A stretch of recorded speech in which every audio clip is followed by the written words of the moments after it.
Au départ, c'était un très petit club. Gilbert Ayers était un des fondateurs ou le fondateur primaire du club. C'est quelqu'un qui avait assurément une vision pour le long terme du club. Donc, la famille Ayers était pas mal implantée à La Chute au début du 20e siècle. Ils ont développé l'économie de la ville telle qu'elle. Et avec ça est venue une hausse dans la population, une hausse dans la richesse du monde qui habitait à La Chute. Et c'est là où le jeu de golf pouvait être une possibilité. Ils ont commencé avec 5 trous originales pour finir un 9 trous dans la fin des années 20. La popularité du terrain au sein de la ville est devenue assez fort que le concept de faire un 18 trous était maintenant possible.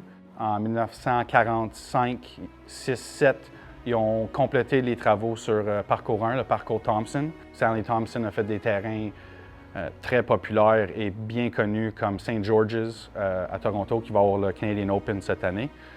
Jasper, Banff, Club de golf La Chute, Kiwi-Teb, Beaconsfield à Montréal. Donc, l'effet Thompson existe partout au Canada.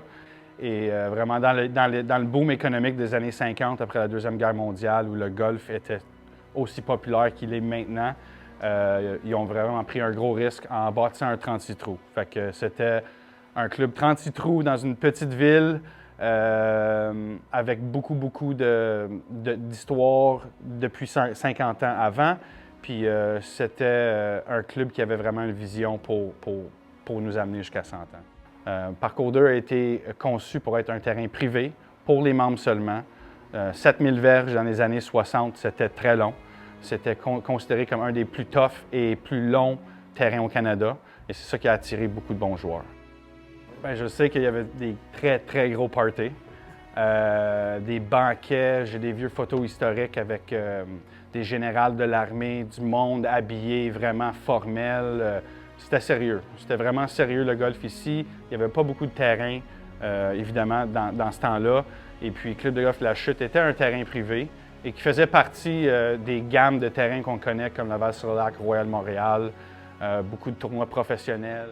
On a eu des visiteurs comme Arnold Palmer, Lee Trevino. Fait que dans les années 50-60, les bons vieux années de golf, il y avait du monde qu'on connaît qui était ici puis qui fait vraiment partie de l'histoire.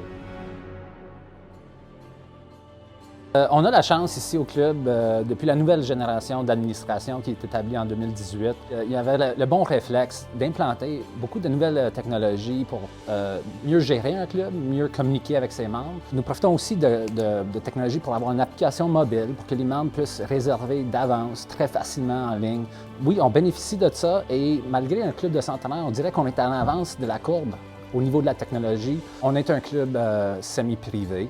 Alors, ça existe des membres, beaucoup de membres, de plus en plus. Même, on doit capper notre membership pour donner un accès au temps de départ. Mais il y a aussi l'autre niveau, c'est qu'il y a des joueurs publics qui peuvent accéder au club. Avec ça, on peut les rejoindre par email, par médias sociaux, et on essaie de faire un bon ballon. Donner quand même une disponibilité de temps de départ, autant pour nos membres, autant que pour le public.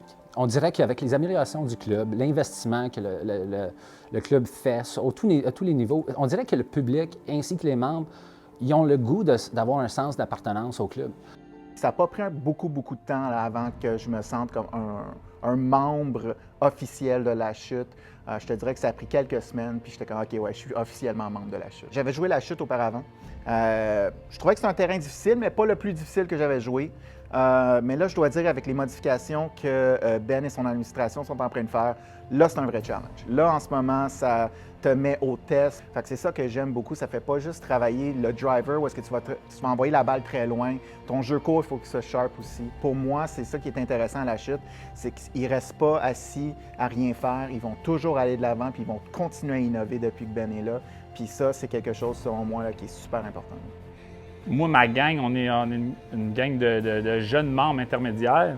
T'sais, on est content de jouer ici. Là. On a la chance, on pourrait avoir la chance d'aller jouer ailleurs, puis on continue de jouer au terrain à La Chute. Conditions généralement exceptionnelles pour un terrain public. Je ne vois pas la nécessité de changer de club de golf pour aller jouer sur un terrain privé. Là. Je te dirais que c'est deux terrains assez différents, le parcours 1 et le parcours 2. Personnellement, moi, j'ai plus de facilité à jouer sur le parcours numéro 1. Le parcours numéro 2, c'est différent. Des push-up greens, des greens très larges, très hauts. Les lignes sont différentes, parcours numéro 1, un peu plus de finesse. Moi, j'aime jouer le parcours numéro 1 parce que c'est jamais chaque ronde que tu joues, c'est différent dépendamment où tu places ta balle sur le terrain.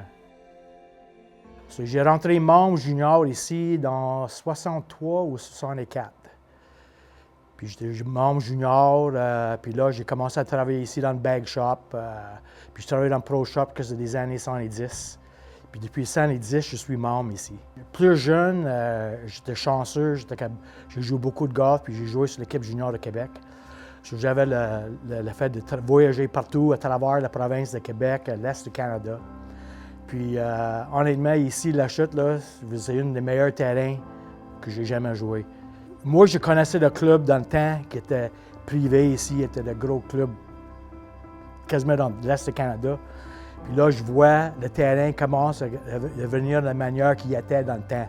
Nous autres, on essaie d'ajouter plus des tournois possibles. Puis là, on a rentré dans les tournois de Golf Québec, les interclubs. Ça, c'est des tournois très populaires. Tu connaissais le golf au Québec.